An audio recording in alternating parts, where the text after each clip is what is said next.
What if the dog everyone feared was the only one who understood the blind veteran? Elias Mercer could no longer see the snow, the danger, or the faces judging him. And Ranger, a retired police K9, had already been labeled too dangerous to trust. One winter night, both of them stood on the edge of being written off forever. But when a festival turned against them, and a snowstorm swallowed two missing men, the truth came from the one no one believed. This is a story about trust, second chances, and the quiet courage of being understood. If this story touches you, tell us where you're watching from, and please, like and subscribe to help us reach 1,000 subscribers and keep these stories coming. What if the most dangerous dog in Marquette was not waiting to attack someone, but waiting for someone to finally understand his warning? Elias Mercer did not see the snow falling over Lake Superior that morning. He heard it. He heard the soft hush it laid over the streets, the slow scrape of a shovel against concrete, the distant growl of a snowplow turning at the corner. He smelled road salt, black coffee, cold metal, and the sharp winter air rolling in from the lake. To other people, Marquette looked beautiful after a storm. To Elias, it sounded careful. His white cane tapped the sidewalk twice, then found the curb. He stopped, waiting for the crossing signal. A woman beside him moved too quickly. "Sir, let me help you." Before he could answer, her hand closed around his elbow. Elias went still. Not because she hurt him, because she had touched him without asking. "I'm all right," he said. "Oh, I just thought—" "I know what you thought." The hand disappeared. The signal chirped. Elias crossed the street alone, boots crunching over packed snow, jaw tight beneath his dark red scarf. At 52, Elias Mercer still looked like a man built for bad weather. He stood 6 feet tall, broad through the shoulders, with a long, lined face and a short gray stubble across his jaw. His eyes were pale blue-gray, unfocused now, damaged by the blast that had ended his military career and changed the rest of his life. People saw the cane first. They rarely saw the man holding it. By noon, his sister Claire called. "Eli," she said. He stopped in his kitchen, one hand resting on the stove knob. Only Claire still called him that. "What did you do?" he asked. "I didn't do anything." "That means you called someone." A pause. "I spoke with a VA low-vision specialist," Claire said. "Her name is Denise Calloway. She can come by this week and do a home safety assessment." "No, Elias, please listen. I heard enough. You fell last month. I slipped. You burned a pan. I ruined a pan. You didn't answer your phone for 16 hours. I was sleeping.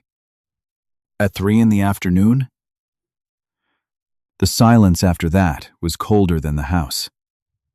Claire lowered her voice. "I'm not trying to take your life away. I just don't want a police officer calling me one day because you died alone in that house." Elias touched the leather bracelet on his left wrist. His thumb found the raised metal letters. "Still here. I'm not dead, Claire." "I know." "No," he said. "You remember me in a hospital bed, and you keep confusing that with now." She said nothing. He could hear her breathing, trying not to cry. Finally, he said, "I'll think about the assessment. That's all I'm asking." It was not all she was asking, but Elias let the lie stand. An hour later, Graham Pike knocked twice on the back door and entered before Elias invited him in. "Don't throw anything," Graham called. "I brought lunch." "I didn't ask for lunch. That's why it's called friendship." Graham was 59, heavy-shouldered, warm-voiced, and always smelled faintly of black coffee from the dented steel thermos he carried everywhere. His left knee clicked when he crossed the kitchen, an old injury announcing him better than a doorbell. He set a wrapped sandwich on the counter. Elias waited.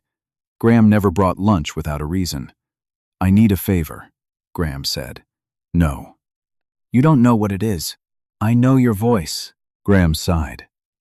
There's a working dog rehabilitation center outside town. Retired police canines, search dogs, dogs that don't fit anywhere after the job is over. Line. Elias turned his face toward him. Sounds like you found a kennel for me. I walked into that. You sprinted. Graham ignored him. They have a volunteer program. People sit in a controlled room and read. Calm voice. No touching. No pressure. It helps some dogs remember that a human voice doesn't always mean command, threat, or pain. I'm not reading bedtime stories to police dogs. One dog in particular, Graham said. German Shepherd, name's Ranger. 8 years old, retired, K9. Closing. K. Elias did not answer. Graham's voice softened. They say he's dangerous. Then he needs a trainer. He has one. A vet. He has that too. Then why me? Graham took a slow breath. Maybe because he doesn't need another person staring at what's broken. Maybe he needs someone who knows what it feels like when people stop seeing the whole being. Elias hated that the sentence found him. He hated more that he agreed to go. The rehabilitation center sat beyond the busy roads, where Marquette thinned into pines, snowfields, and chain-link fences. Inside, the building smelled of disinfectant, wet fur, rubber mats, and metal bowls. Dogs barked somewhere down the hall, some sharp, some deep, some only once, like warnings. A woman met them near the front desk. Mr. Mercer, I'm Mara Whitcomb. Her voice was low and practical. Her handshake was brief. She did not grab his arm afterward. I'm the veterinarian here, she said. Ranger is under my care. Another woman approached with lighter, quicker steps. Tessa Moreno, she said. Behavior consultant. I'll manage the session if you choose to enter. If I choose? Yes, Tessa said. You can leave at any point. So can Ranger. That rule applies to both of you. Elias almost smiled. The dog gets better boundaries than most people give me. Then you'll like our protocol, Tessa said. Before they entered, she explained the rules. Elias would sit behind a double barrier. He would not reach out. He would not call Ranger over. He would not stand suddenly. The session would be short. He has a bite history, Mara said. A volunteer tried to hug his neck for a video. Ranger warned first. Then he bit the forearm. People hug retired police dogs? People do strange things for cameras, Tessa said. They led Elias into what Tessa called the white room. He felt the brightness immediately, even without sight. Clean glare pressed against his damaged eyes. The floor returned every sound too clearly. Rubber underfoot, a chair placed at an angle. Next, a barrier several feet ahead. Elias sat. The barking outside faded behind the closed door. Then he heard Ranger, a slow shift of weight, one paw, then another, nails touching rubber with careful pressure, a deep inhale through a long muzzle. Then came the growl. Low, even, controlled. Not madness, a warning. Elias felt the skin tighten at the back of his neck. Some old part of him measured distance, exits, threat. Another part, the part that had woken in a hospital bed to permanent darkness, understood the sound too well. Do not come closer. I am not safe. I am not asking to be touched. Elias rested both hands on his cane. I can't see you, he said. So if you're trying to scare me with eye contact, you're wasting your best material. No one laughed, but the growl changed. It did not stop. It lowered. Tessa said nothing, and that silence told Elias more than praise. Mara spoke from near the wall. Ranger has one final behavioral review coming. If he fails, this center may not be able to keep him under our current liability coverage. Sanctuary placement is possible, but not guaranteed. And if no sanctuary takes him? Elias asked. No one answered quickly enough. He understood. Ranger breathed in. Elias did too. For several seconds, nothing happened. No miracle. No sudden bond. Just a blind veteran behind a barrier, and a retired K9 somewhere in the brightness, both refusing to move first. Then metal clattered behind Elias, a mop handle, a bucket, a sharp sound that cut through the room. Ranger exploded. The growl became thunder. Paws slammed forward. The barrier rattled. Graham cursed under his breath. Mara called Ranger's name. Tessa's voice sliced through the panic. "Everyone freeze!" Elias did not move. His pulse went white. For one terrible second, he was not in Marquette. He was back inside. Heat, dust, metal, pressure. Back inside the last sound before the world went dark. Ranger hit the barrier again, but not toward Elias. The force angled past him, toward the sound behind his chair. Tessa spoke low and firm. "Put the mop down. Slowly. Do not run." A frightened volunteer obeyed. Ranger kept growling, but now Elias heard the difference. It was not rage. It was not hunger. It was not attack. It was a command for distance. A warning no one had understood fast enough. Mara said, calm and steady, "Ranger, we see it. Enough." The growl lowered. The room slowly came back. Elias sat with both hands locked around his cane. No one touched him. For that alone, he was grateful. Tessa asked, "Mr. Mercer, are you hurt?" "No." "Do you want to leave?" Yes, he thought. He could stand, walk out, tell Graham this was a mistake, and let other people decide what happened to dangerous dogs and damaged men. Instead, he turned his face toward the barrier. Ranger was still breathing hard. So was he. "I don't know," Elias said, voice rough, "whether he was coming for me or warning me." No one answered. Across the room, Ranger's collar tag gave one small metallic click. Elias stood slowly. He walked out of the white room carrying a question he could not put down. Had the dangerous dog tried to attack him? Or had Ranger been the only one who heard danger coming from behind? Officer Nolan Reed arrived less than half an hour after the incident. Elias heard him before anyone said his name. Heavy boots, a radio clipped to a jacket. The sharp confidence of a man used to making decisions quickly. "Where is the dog?" Nolan asked. "Not Ranger. The dog." Elias sat on a bench outside the white room with his cane across his knees. Graham stood nearby. Mara and Tessa remained by the door. "Ranger is secured," Mara said. "Good." Nolan stopped a few feet away. He lunged. He reacted. Tessa corrected. He hit the barrier. "Toward the noise," she said. "Not toward Mr. Mercer." Nolan was silent for a moment. "That distinction won't matter if someone gets hurt."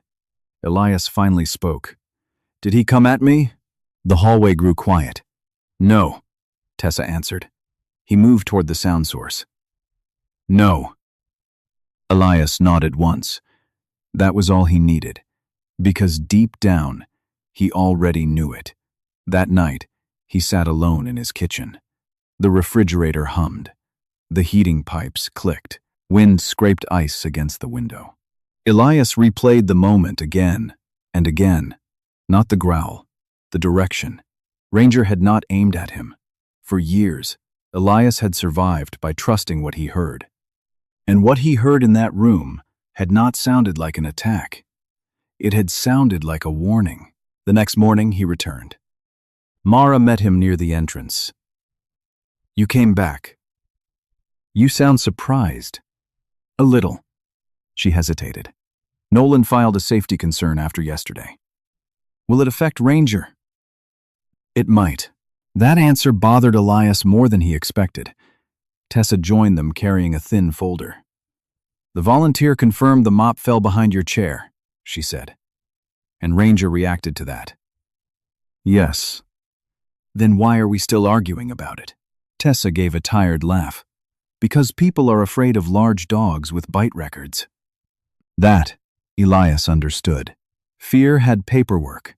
Fear had insurance policies. Fear had lawyers. They moved to an observation area overlooking the kennel corridor. Elias could not see the runs, but he could hear them. Metal gates, dog tags, paws shifting on concrete. Then he heard Ranger. Pacing, turn, pacing, again. The rhythm repeated, over and over. "He's restless," Mara said. "Because of yesterday?" "Partly." A new voice entered the room. "He's been restless for years." Nolan. This time, he sounded different, less defensive, more tired. Elias turned toward him. Nolan took a slow breath. Ranger's final deployment happened 2 years ago. Nobody interrupted. "It was a warehouse search," Nolan continued. "Bad radio traffic. Too many people. Too much noise." His voice tightened. A metal pry bar hit the concrete floor. Elias immediately remembered the sound of the mop handle. Ranger reacted? "Yes." "What happened?" "My partner got hurt." The room became very still. Nolan continued. "He survived, but he never returned to canine work." "And Ranger?" "He was pulled off the scene before he understood what happened." Beyond the wall, Ranger stopped pacing. The sudden silence felt heavier than the movement. Nolan looked toward the kennel. "I don't hate him," he said quietly. "I'm just not sure he's safe anymore." No one answered, because that question did not have an easy answer. A little later, Tessa suggested something different. "No white room today." Elias felt relieved before he could stop himself. "Good. You'll sit outside the corridor. That's it?" "That's it." 5 minutes later, he was seated in a chair facing the kennel hallway. Several doors separated him from Ranger. No barriers shaking. No volunteers. No surprises. Just distance. And a voice. "Talk if you want," Tessa said. Then she stepped away. For a while, Elias said nothing. He listened to Ranger breathe. The dog was somewhere ahead, waiting. Eventually, Elias cleared his throat. "Ranger." The pacing stopped. "I don't know what happened in that warehouse." Silence. "I don't know what they expected from you afterward." A faint tag clicked against metal. The dog had moved. Not much, but enough. Elias continued. "I know what it feels like when people decide the worst part is over." He rested both hands on his cane. "They leave the hospital. They leave the paperwork. They leave the headlines. And somehow, you're supposed to know how to become normal again." The corridor stayed quiet. Then Mara whispered from somewhere behind him. He settled. Elias did not react, but inside, something shifted. Not trust, not yet. Recognition. Then came the sound of quick footsteps, too quick, too sharp. A familiar voice echoed down the hallway. "Elias." "Claire." Graham muttered something under his breath. Claire arrived breathless. "You weren't answering your phone." "I was busy." "With the dog?" "With the session." Claire lowered her voice. "I heard what happened yesterday." "Then you heard wrong." "Eli." She stopped herself. Then the fear came out, raw and honest. "You can't know what that dog meant." The words landed harder than she intended. "You can't see him." Silence. Claire immediately regretted it. Elias could hear that too. For several seconds, nobody moved. Then a low growl rolled from somewhere down the corridor. Not loud, not threatening, just enough to remind everyone. Ranger was listening. Claire froze. The growl faded. And somehow that made the hallway feel even quieter. Finally, Mara broke the silence. "Miss Mercer, Ranger is secured." That both. Claire nodded. But when she spoke again, her voice trembled. That's not what scares me. Nobody argued, because they all understood. Before Elias left, Mara walked him to the exit. Snow tapped softly against the windows. "He has 1 week," she said. 1 week until what? Final review. Elias tightened his grip on the cane. "And if he fails?" Mara answered honestly. "If no sanctuary placement is available, euthanasia may be considered." The words hung in the air, cold, heavy, final. For a moment, neither of them spoke. Then Elias asked, "How many people are still working with him?" "Very few." "Why?" "Most believe the risk isn't worth it." Elias looked toward the building behind them, toward a dog he had never actually seen, a dog everyone seemed to have already judged. "I'll come back tomorrow," he said. Mara studied him. "Why?" Elias thought about the growl, the warning, the fear, the silence afterward. Then he shrugged. "Because yesterday, everybody heard a dangerous dog." He adjusted the grip on his cane. "I think I heard something else." 7 days. That was all Ranger had left before a room full of people decided whether he was still worth the risk. Elias did not like countdowns. A countdown had been the last thing he remembered before the blast. Numbers in a voice, a breath held too long.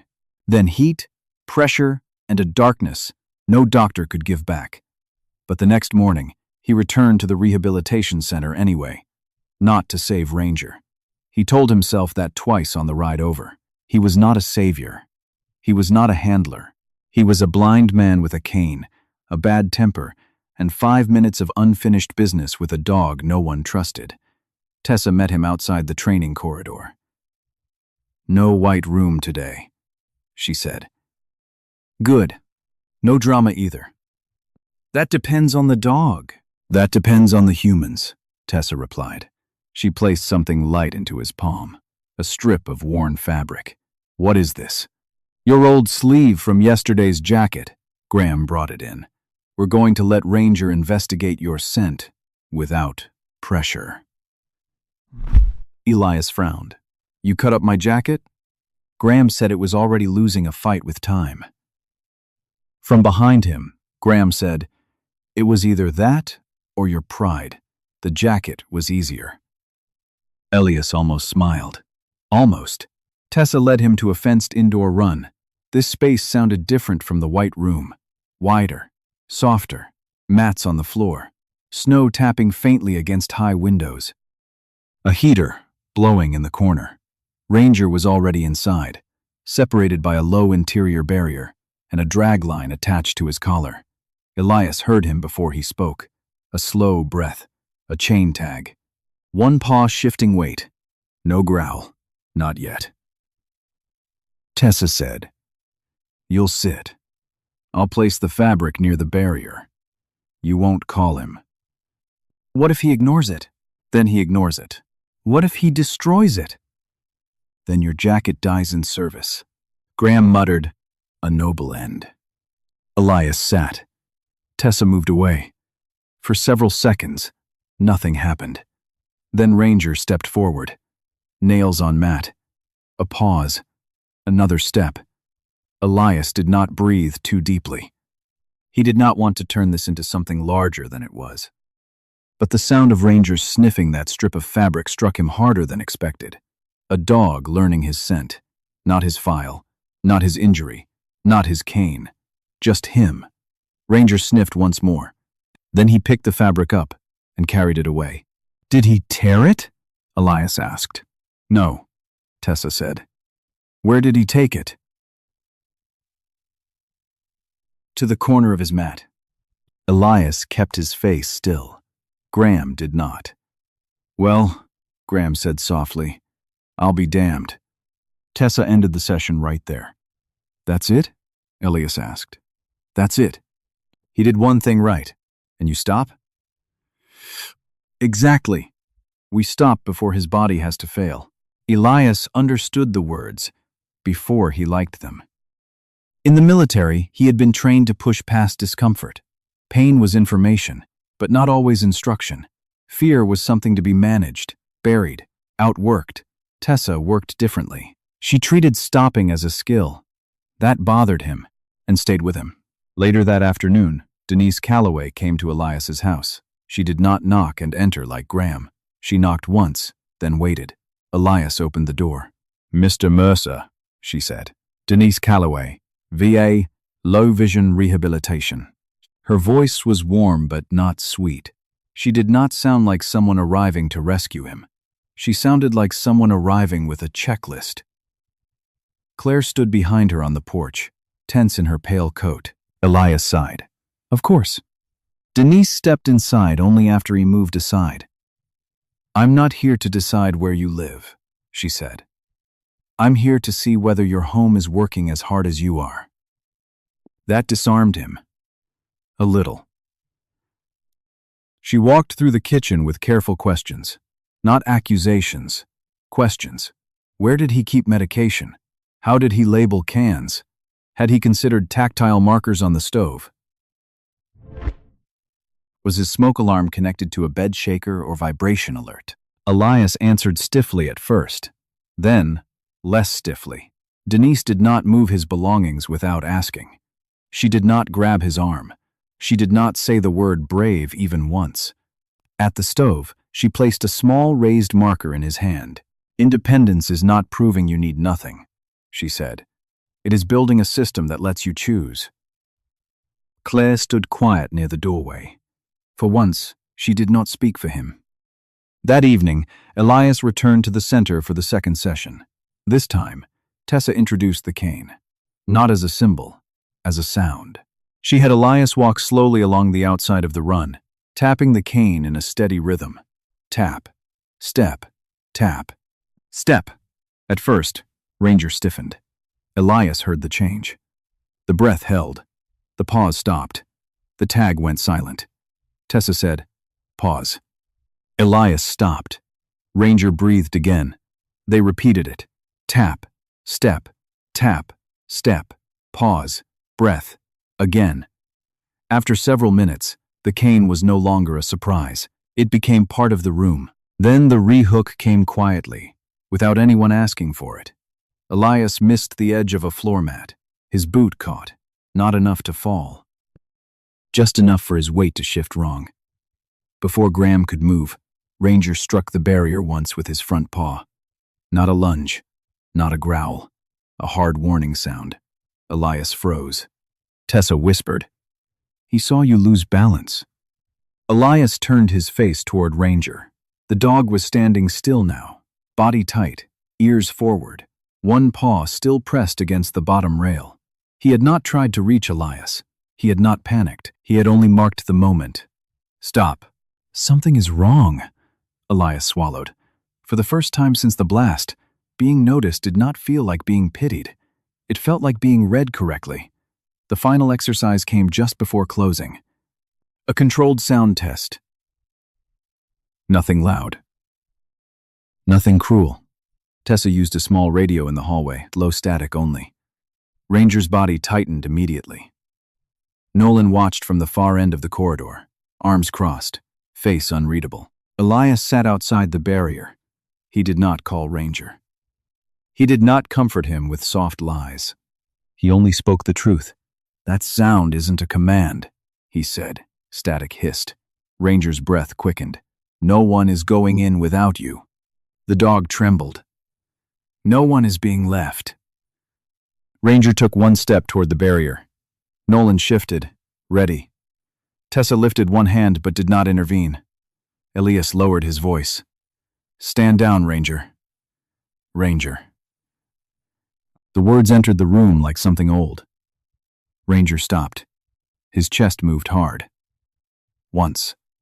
Twice. Then he lowered his head. Not relaxed.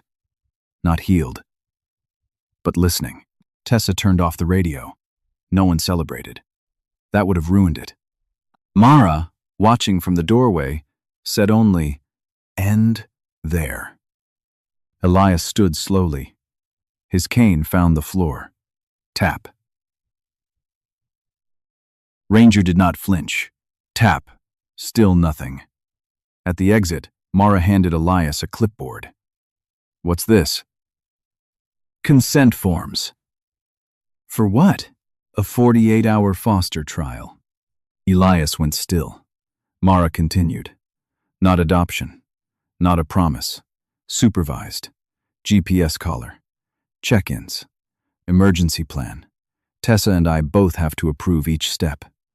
Graham let out a low whistle. Nolan said from the hallway, "That is a mistake." Maybe it was. Elias thought of his house, the quiet kitchen, the stove markers Denise had left behind, the empty space by the back door where no one slept, waited, or listened. Then he thought of Ranger carrying that torn sleeve to his mat. A dog not asking to be touched, only asking not to be misunderstood. Elias held the pen. His hand did not shake until after he signed. "When?" he asked. Mara answered, "If tomorrow goes well, tomorrow night."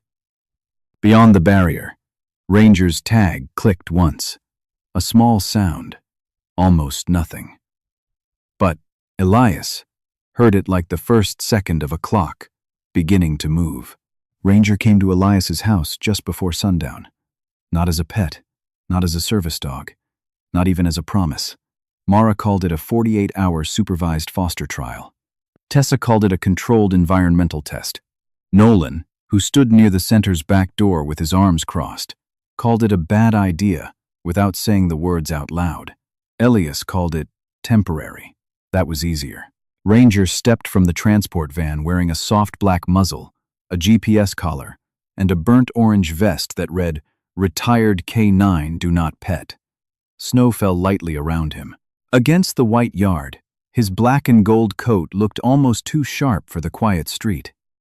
His right ear, the one with the old tear along the edge, tilted slightly as he listened to the house, the lake wind, the distant traffic, and Elias breathing beside the porch steps.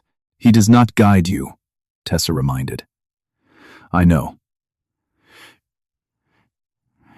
"He does not sleep in your bed." "I know." "He gets his mat by the door. Water in one fixed spot. No visitors without warning. No sudden touching.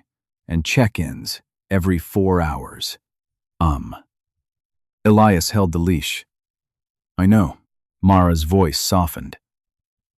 Knowing the rules and living with them are different things. Elias turned his face toward Ranger. The dog stood still, not pulling, not begging, just waiting to learn whether this new place had danger in it. "So are we," Elias said. Inside, the house seemed to hold its breath. Elias had spent years arranging the rooms, so nothing surprised him. Chair legs stayed where they belonged. The coffee table sat 3 cane taps from the couch. The hallway runner ended before the bedroom door. After Denise's visit, small raised markers now sat on the stove knobs like quiet accusations. Ranger noticed everything. Elias heard him move from room to room. Not fast, not careless. Nails on wood. Pause, sniff, turn. Another pause. He did not jump on furniture. He did not bark at the heater. He inspected the back door, the kitchen, the bedroom threshold, then returned to the mat Tessa had placed near the front entry. "He chose the door," Graham said from the kitchen. "He was told the door." "No," Tessa said. "He chose it." Elias said nothing, but he heard Ranger lower himself onto the mat with a heavy breath, his body between Elias and the outside world. That should not have meant anything. It did. When Mara and Tessa left, the house changed, not louder, more aware. Elias heated soup on the stove, counting the clicks carefully. Ranger watched from the mat. Elias could feel that attention like warmth between his shoulder blades. "I'm not helpless," Elias said. Ranger's tag clicked. That wasn't an invitation to argue. The dog did not move. After dinner, Elias walked the house once with his cane, letting Ranger hear the rhythm. Tap, step, tap, step. At the hallway, he stopped. Ranger stopped too. Not beside him. Not ahead. At the door, exactly where a dog with an unfinished mission might believe he belonged. Night came early over Lake Superior. The wind rose after 9. A snowplow passed near the end of the block, blade scraping the street. Ranger stood at once. A low growl filled the room. Elias sat in his chair, one hand on the armrest. "No mission," he said. The growl continued. Just a plow.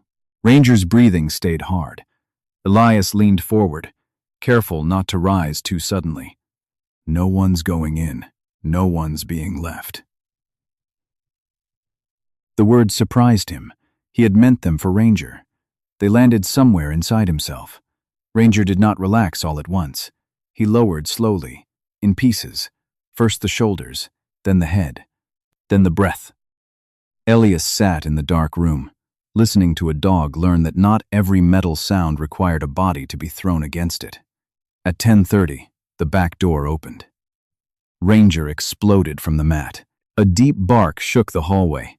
Claire screamed. Elias was on his feet before his cane touched the floor. "Ranger, place."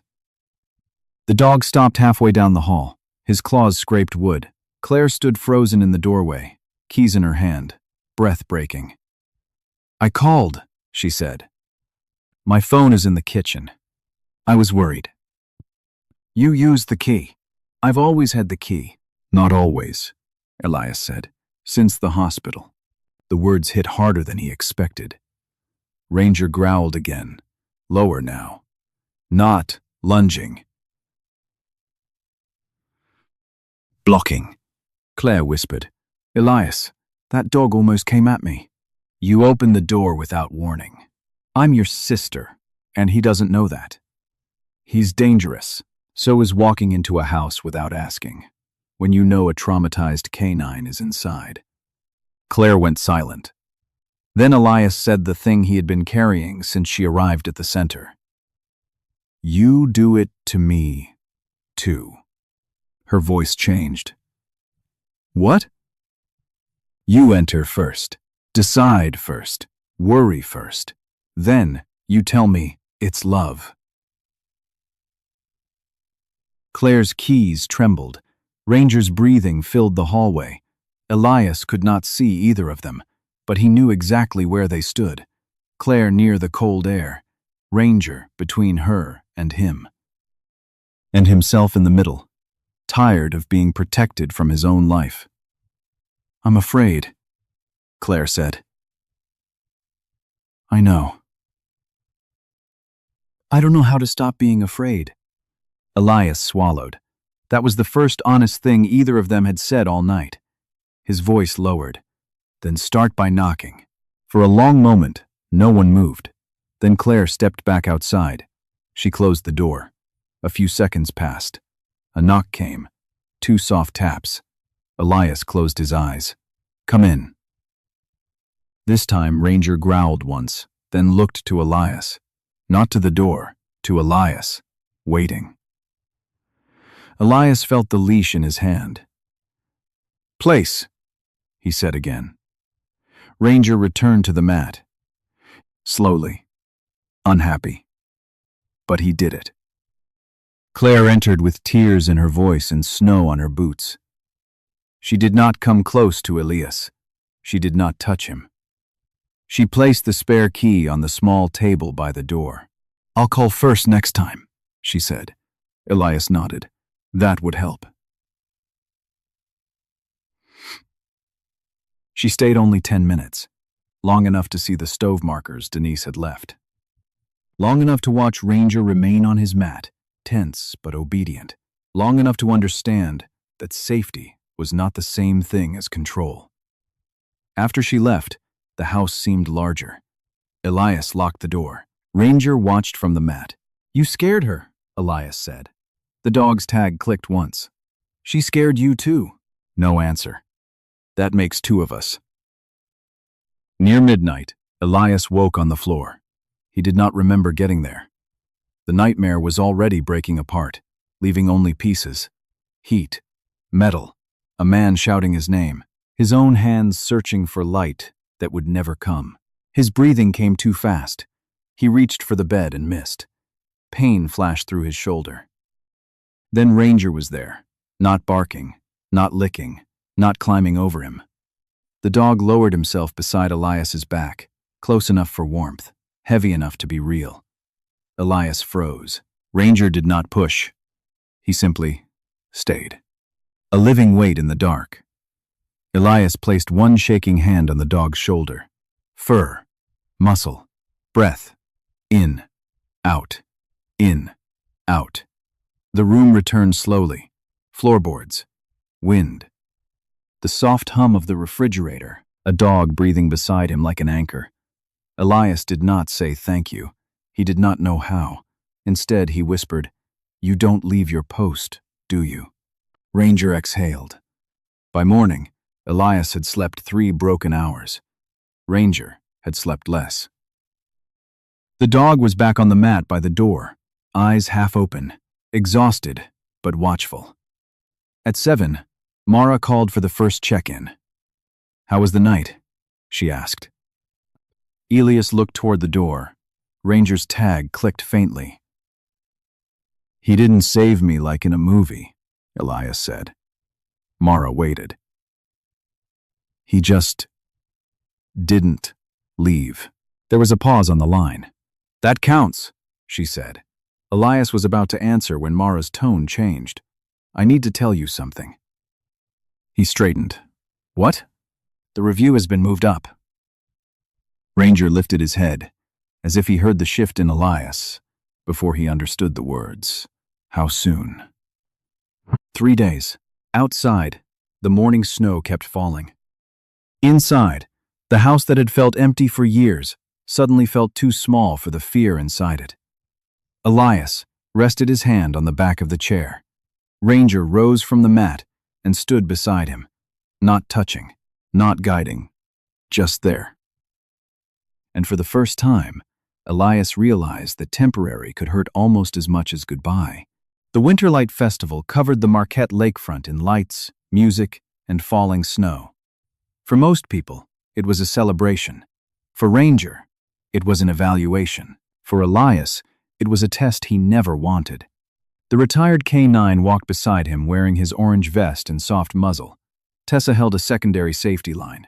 Mara followed a few steps behind with a clipboard. Nolan remained near the edge of the crowd, watching everything. The cold air carried dozens of sounds at once. Children laughing somewhere in the distance. Boots crunching through snow. Music from a small stage. Metal carts rolling between vendor booths. Ranger noticed all of it. So did Elias. "Doing okay?" Graham asked. "I'd rather be home. That's the most optimistic thing you've said all week."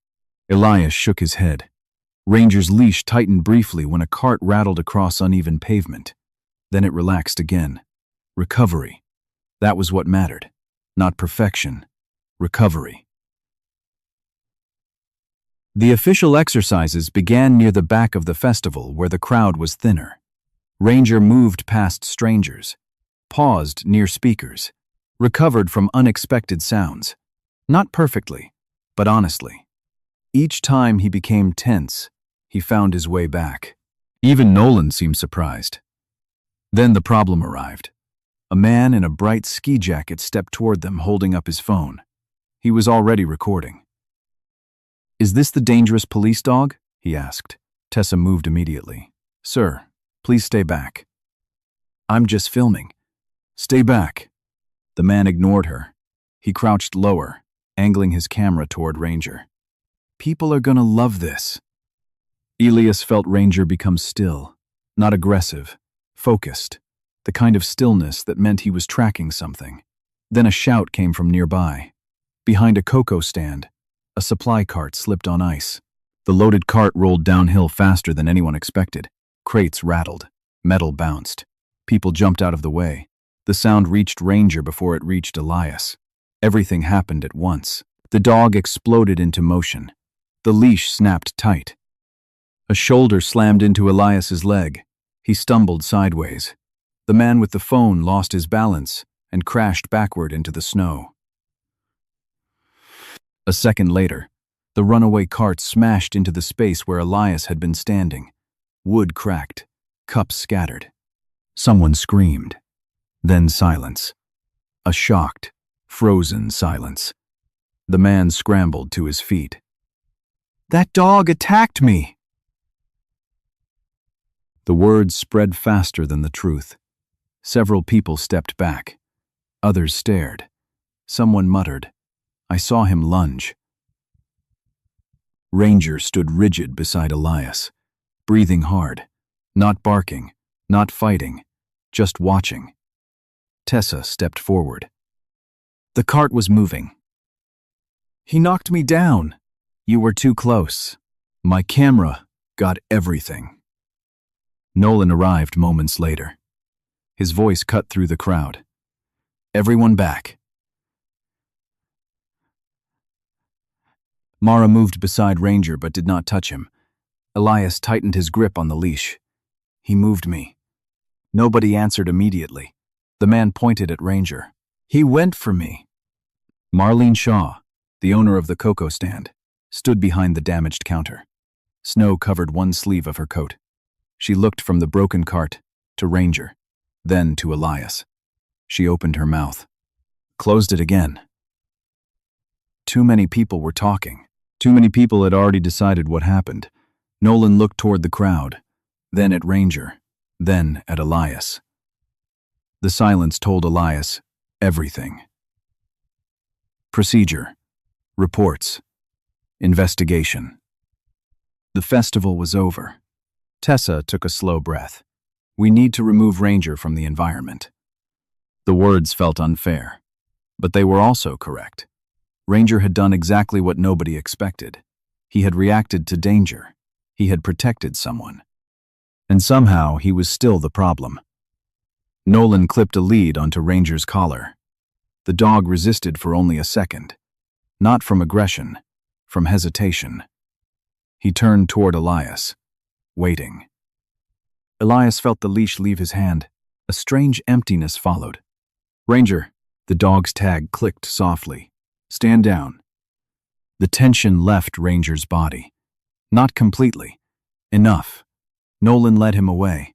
The crowd opened a path. Some people stared.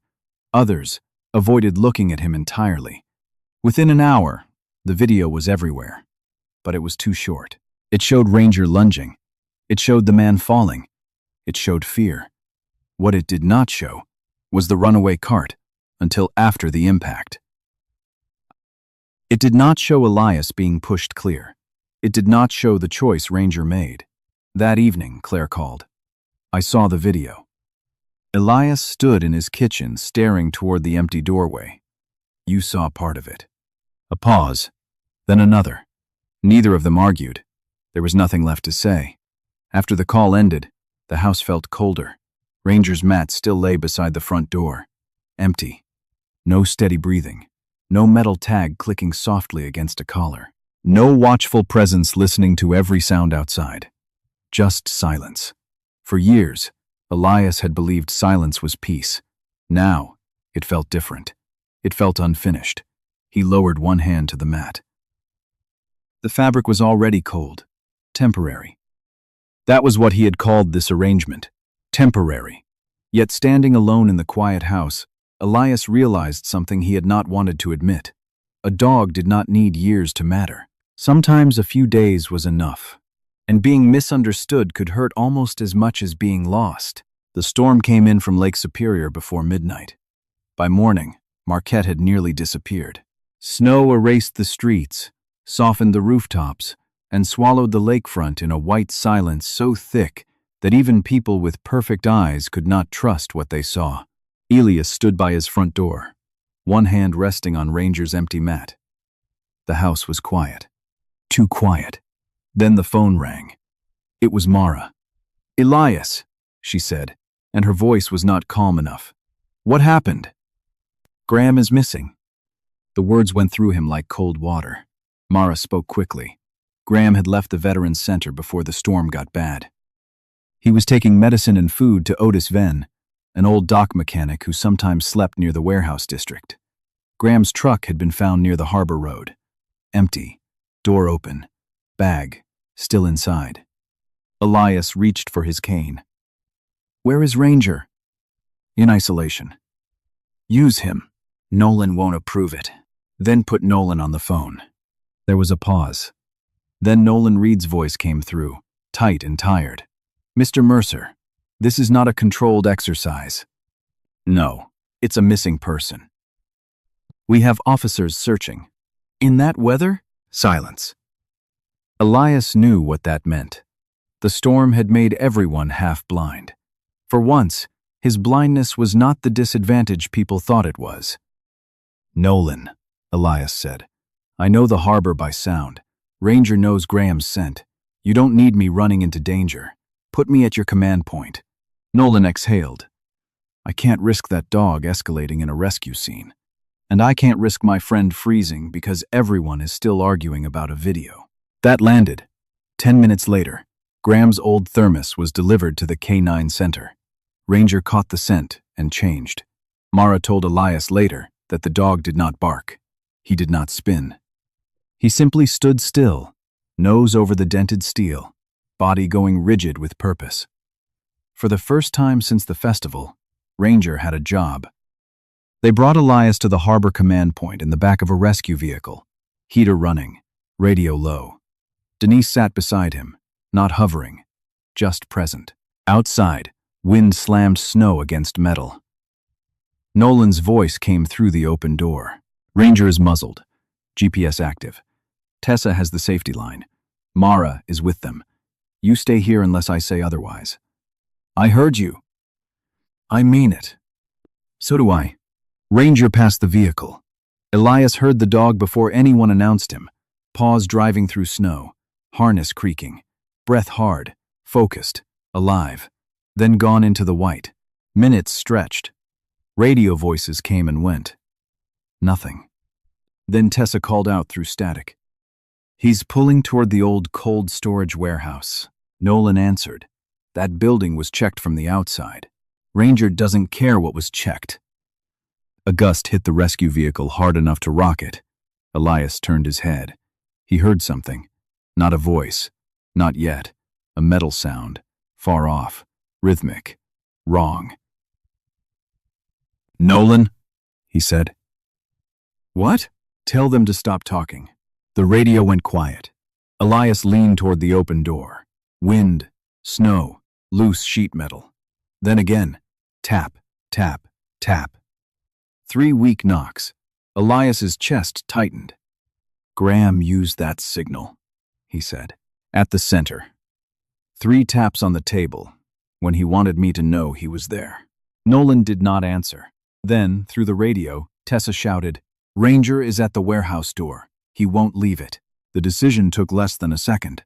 Nolan said, break it. They found Graham inside the old cold storage building, pinned beneath a fallen metal rack near the loading bay. He was alive. Barely. His face was gray from cold. One leg was trapped. His gloved hand still held a small flashlight, too weak to shine through the storm. When Nolan allowed Elias inside the doorway, Denise held his elbow only after asking. The air smelled of rust, old wood, diesel, and snow, blown through broken panels. Graham heard the cane. Tell me, Graham rasped. You didn't come all this way to bring soup. Elias's throat closed. Your coffee is still terrible. Graham gave a sound that might have been a laugh. The rescue team worked fast. Ranger stayed near the entrance, muzzled, body trembling with the effort of holding position. Mara crouched beside him, one hand close but not touching unless he asked for it. Then Ranger turned. Not toward Graham. Toward the back of the warehouse. A low growl moved through his chest. Tessa tightened the line. Ranger, stay. The dog did not lunge. He pulled. Hard. Nolan looked up from the rescue team. Not now. Ranger pulled again. Elias listened. Beyond the workers, beyond Graham's rough breathing, beyond the wind, there was another sound. Small, metal wheels shifting. A faint clatter. He knew that sound. Otis Venn's cart. Elias had heard it near the coffee shop before. A crooked little metal cart the old dock mechanic pushed through town, rattling like loose tools in a drawer. "Otis," Elias said. Nolan turned. "What?" Graham came here for Otis. The smell of smoke reached them then. Not heavy. Not yet. A small generator somewhere in the back had begun to spark, its casing hot, its cord buried under old tarps. Nolan swore. "We need everyone out." Ranger growled again. "Not wild. Insistent." Tessa looked at Nolan. "He's not escalating. He's locating." For 1 second, nobody moved. That was the moment, the kind where fear could become procedure, and procedure could become a grave. Elias stepped closer to the sound of Ranger's breathing. "Trust him," he said. Nolan looked at the dog, then at the dark back corner, then at Graham being lifted free. "2 officers with me," Nolan ordered. "Mara, keep Ranger back unless I call." They found Otis behind stacked pallets and old canvas tarps, unconscious from cold and smoke. He was 61, thin as winter rope, with a gray beard iced at the edges, and one mismatched glove still wrapped around the handle of his cart. No mystery, no hidden crime, just a man everyone had learned to walk past. The officers dragged him out as the generator spat sparks against the floor. A small fire caught in the corner, bright and ugly, but the rescue crew smothered it before it could spread. Outside, snow swallowed the smoke almost instantly. Graham was loaded into one ambulance, Otis into another. Ranger collapsed in the snow near the rescue vehicle, sides heaving, muzzle rimmed with frost. Nolan knelt a few feet away. He did not touch the dog. He only loosened one strap where ice had stiffened it. Ranger allowed it. That was enough. Nolan's voice came low. "I see him now." Elias stood beside the open ambulance door, wind cutting across his face. He could not see Ranger. He could not see the warehouse. He could not see the 2 men being taken into warmth. But he heard the truth, clearly. For one night, the dog everyone feared had done exactly what he was trained to do. He had found the living. And this time, no one pulled him away before the job was finished. By morning, Marquette knew 2 stories. One story came from the festival video. A dangerous K9 had lunged at a man. The other story came from the storm. The same dog had found 2 men alive in an old warehouse when everyone else was running out of time. Neither story was complete. That was why the hearing was not held in a courtroom. It was held in a county meeting room with plastic chairs, bad coffee, and snow melting from everyone's boots near the door. Ranger was not in the room. That had been Mara's decision. "No crowd, no pressure, no performance," she told Elias. "We are not proving his worth by making him suffer through another test." Elias respected that more than he expected. He sat near the front with his cane folded beside him. Claire sat 1 chair away, close enough to be present, far enough not to hover. Graham was in the hospital, bruised, cold-bitten, and alive. He had sent a message through Mara. "Tell Elias his dog has better judgment than the county board." Elias had almost smiled when he heard it. At the long table sat the people who would decide Ranger's future. Mara, Tessa, Nolan, a county animal control officer, a representative from the insurance carrier, and 2 board members from the Working Dog Rehabilitation Program. No one looked cruel. That made the room harder. Cruel people were simple. Reasonable people could still end a life with calm voices. Mara spoke first. "Ranger is not suitable for a normal family placement," she said. No one expected that. Even Elias turned his head slightly. Mara continued, steady and clear. "He should not be placed with children. He should not be placed in a busy household. He should not be treated as a therapy dog, a guide dog, or a public access service animal." The insurance representative wrote something down. Mara did not flinch. "But he is not a vicious dog. He is a retired working K9 with identifiable triggers, strong task focus, and measurable recovery when handled within structure." Tessa opened Ranger's file. She did not tell a sentimental story. She gave facts. The White Room incident. The cane work, the foster trial, The festival. The storm. Ranger warns. Before escalation. Tessa said. That matters. He can disengage when given space and a known command. He does not seek random contact. He reacts to pressure, surprise, and unresolved task cues. The animal control officer, a square-shouldered woman with tired eyes and a voice like gravel, asked, "And if he is placed with Mr. Mercer?" "Conditional placement only," Tessa said. "Ongoing supervision. No uncontrolled crowds. No off-leash public exposure. No unsupervised visitors. Continued behavior review." The room settled into a silence that sounded almost like judgment. Then the door opened. Marlene Shaw stepped in wearing her red winter hat, one hand gripping a folded paper cup she had clearly forgotten was empty. "I'm sorry," she said. "I know I'm late." The board chair frowned. "Mrs. Shaw, this is not public comment yet." Marlene looked embarrassed. Then she looked toward Elias. "I saw the cart." No one moved. Marlene swallowed. "At the festival.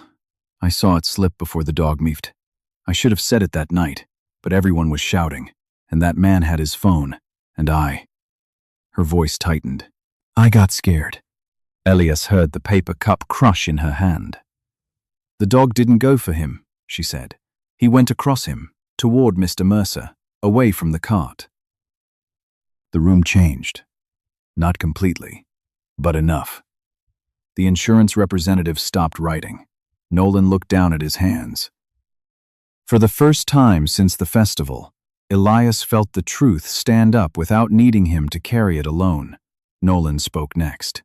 He did not read from a report. "I filed the safety concern," he said. "I stand by the fact that Ranger is a risk." Elias's jaw tightened. Then Nolan continued. "But risk is not the same as worthlessness." The room stayed quiet. "I was at Ranger's final deployment. I made a call too early. Too much noise. Too many people. Bad timing. His handler got hurt. Ranger got pulled off scene while still activated." Nolan's voice lowered. "I have looked at him for 2 years and seen that night. Not the dog." He turned slightly toward the board. "In the warehouse, he did his job. He tracked. He held position. He located a second victim. He did not bite. He did not redirect. He completed the task." The words were simple. That made them stronger. Then Claire stood. Elias turned toward her. He had not known she planned to speak. "My brother is blind," she said. The old sentence, the one that usually came before someone explained his limits. But this time, Claire did not stop there. "And I have been afraid of that fact for years." Her voice shook, but she kept going. "I thought, if I controlled enough things, I could keep him safe. His house, his keys, his choices." Elias sat very still. "I was wrong." Claire looked toward the table. "Elias does not need a dog to be his eyes. Ranger should never be called that. But I have seen them together. They understand boundaries because both of them need them." She reached into her bag and placed a small folder on the table. "I'm helping update his house. Stove markers, better smoke alarms, a fenced yard, visitor rules, emergency contacts. Not because Elias can't live alone, because living alone safely takes systems." Denise Calloway had helped with that folder. Elias knew it before anyone said her name. He felt something loosen in his chest. Not because Claire had fixed everything. Because she had finally stopped trying to fix him.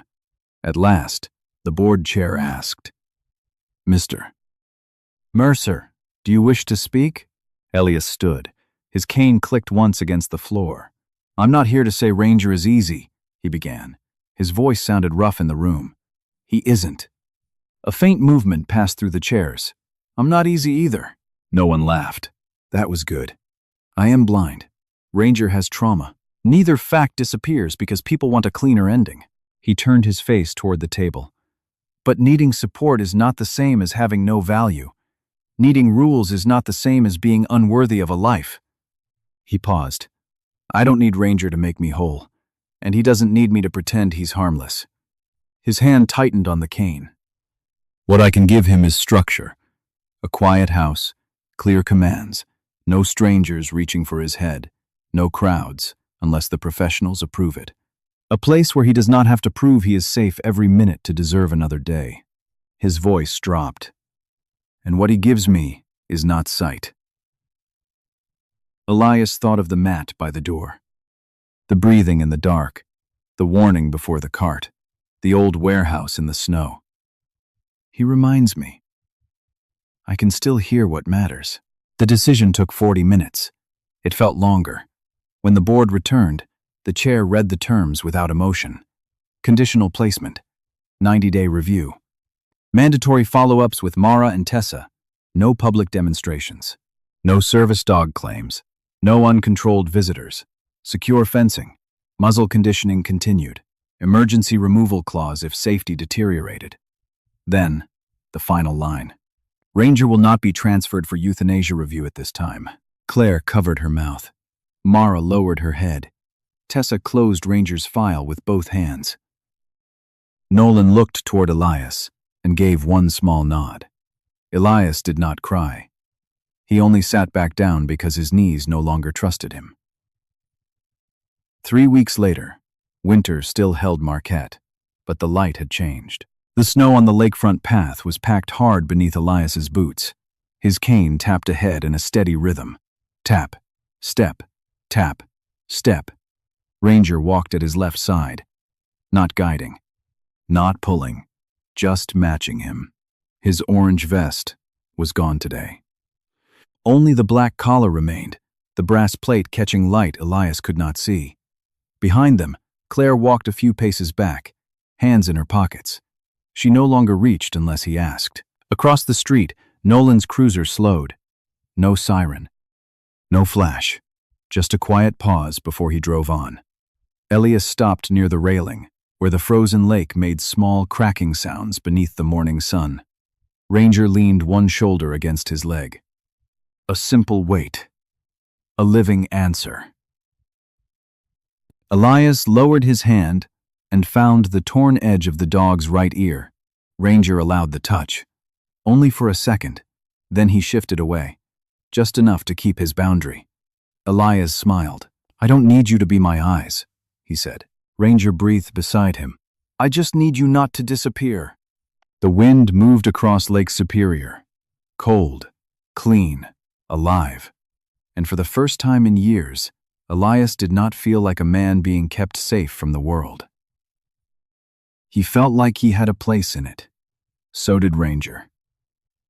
Sometimes healing doesn't come from becoming who we used to be. Sometimes it comes from learning that our scars, our fears, and even our limitations do not make us less worthy of love, purpose, or belonging.